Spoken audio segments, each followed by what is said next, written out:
Alright, so let's go back over to our design, and we've got background image and our wrapper background, and now it's time to start grabbing some of the other images that we'll use for our design. If I click on slideshow, it's going to show me the pictures that I'm using for the 6 slides in my slideshow on this particular site. Each one of these needs to be its own slice.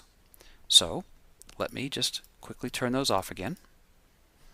And now I grab my slice tool again. And actually what I'm going to do here is I'm just going to grab that tool and I'm going to create the smallest slice I can around this image. Now what I'm going to be forced to do in my CSS because of this is to create a div that exactly fits here. Not hard to do, but this is the way we'll have to do it for now. The other way to do this would be to get rid of the background and make this slice into a transparent PNG. The problem with that is they're much, much bigger. Let me demonstrate. If I take that slice as a JPEG, it is 11 kilobytes. However, as a PNG, it's 156 kilobytes. Now there's lots of compression I can do with this, and I can mess with this until I get it lower. I can back that down to a PNG 8 and it's 41 kilobytes, but that's still nowhere near as good as a JPEG at 11. And so I'm going to stick with a JPEG, and I'm going to put the background back in. Let's just take another peek at that just to make sure. And this JPEG is 16 kilobytes in size. So I'm going to have 6 of those loading on the page. It's not too bad, not too heavy. So I'm ready to, I can save this right now. And instead of HTML and images, I'm going to say images only and selected slice. And I'm going to call this slide 1. And it's going to throw that into the images directory for me as slide1_04. And if I preview it, I can see it there. So if I come back over to my Photoshop file and show the next one, I can redo what I just did. Make sure that's selected, make sure it's still a JPEG, and call it slide 2. Now again, back over here, I'm going to have slide1_04, slide 2_04, and I can see the preview, and it's exactly the same size.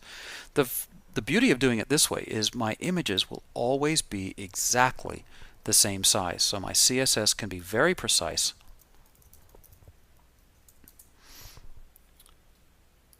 And it will never ever move the image out of the way. I'm going to use front page slideshow to do this once we're done. And it's going to do a great job, again, of putting everything where it needs to be.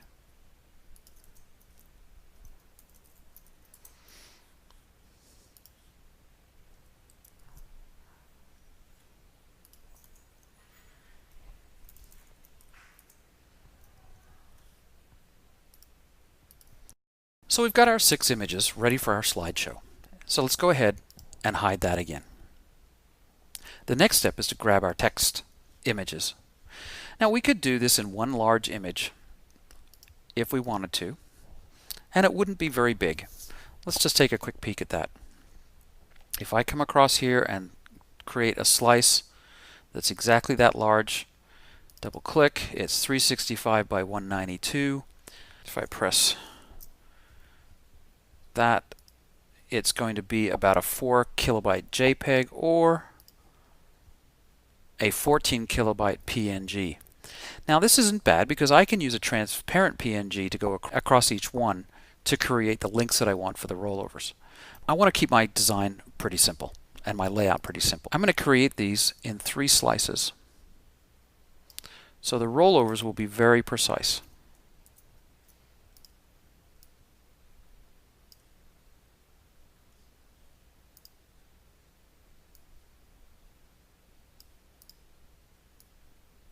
And my files will be really small. So now I can press, and I have to make these PNGs because they need to be transparent so they can overlay over the background. And they're really small, just 4K each. So now I'm going to call this Adventure call this one, click on it to select it, change it to PNG, call it Discovery, and do the same thing here, Friendship, PNG.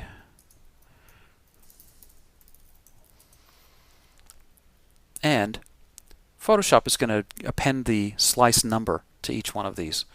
So I can change this, or I can leave it the same. It's really no big deal. Probably better to change it from a Google perspective, especially when you start putting alt text in. Okay, so I've got my 3 keywords here. I need to do my logo area, so let's go ahead and do that. My sponsorship area, I should say. And again, what I'm going to do here is just get rid of the background, grab my slice tool, and I know this logo is actually a little bit bigger than what I have here, so I'm going to make that slice about that big. Again, save, select, PNG, and hit save.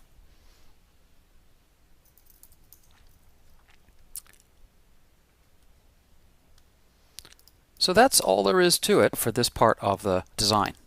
I still need to do my rollovers, but that's really simple, and you've already seen how we're going to do those, because all I need to do now is just hide everything else, grab my tool, and create a new slice around that. And I would repeat that for the rest of them. So we have our slices. Let's move on to the next section.